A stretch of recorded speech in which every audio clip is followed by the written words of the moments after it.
شايفين القمر والجمال ده؟ عايزه اوريكم القوام بتاعه. تمام، شايفين راني خوخ تحفه، قمر حاجه عسل جميل قوي. تعالوا نشوفه حضرناه ازاي. ممكن نستبدل مكونات كتير جدا. يعني انا هنا عامله بودنج مشمش وعاملاه بخوخ كان مستوي. ممكن لو الخوخ جامد نسلقه ونعمله مناصفه، نص عصير ونص نقطعه. ممكن نعمله لو عندنا قمر التين مش بتاع رمضان، ممكن نحط قطعه قمر التين في ميه سخنه لحد ما يتحول معايا عصير، ونقطع الخوخ ونحطه. ممكن بودنج المشمش، وده انا قلتلكوا طريقته. بنجيب المشمش كيلو مثلا، نحط عليه 350 جرام سكر ومعلقه كبيره عصير ليمون، او معلقه صغيره، نص معلقه صغيره ملح ليمون، وبيكون معانا كده بودنج. تعالوا بقى نعمل راني مشمش. تمام، بمكونات سهله وبسيطه. عندنا خوخ مستوي، تمام، دول 3 قطع خوخ.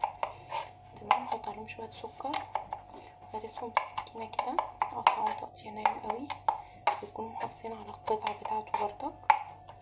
وعندي ميه، وعندي بودنج المشمش ده كنا عاملينه. بودنج المشمش ده معمول بمشمش شايلين النوايا بتاعته، وحاطين عليه سكر، وحاطين عليه ليمون، وسيبناه على النار. كيلو المشمش بياخد 350 جرام سكر، وبياخد حوالي معلقه كبيره عصير ليمون، او لو عندنا نحط معلقه صغيره ملح ليمون، نص معلقه صغيره ملح ليمون. تمام. طيب احنا لو مش عندنا مشمش وعايزين نعمل راني خوخ، والخوخ بتاعنا مش مستوي حتى، هناخد الخوخ ونسلقه ونقطعه، نقطع نصه قطع ونص التاني نعمله عصير، ونحط عليه حوالي معلقه، نحط عليه حوالي معلقه صغيره عصير ليمون، ونعمله، ونحط سكر بقى، نظبط السكر على حسب رغبتنا.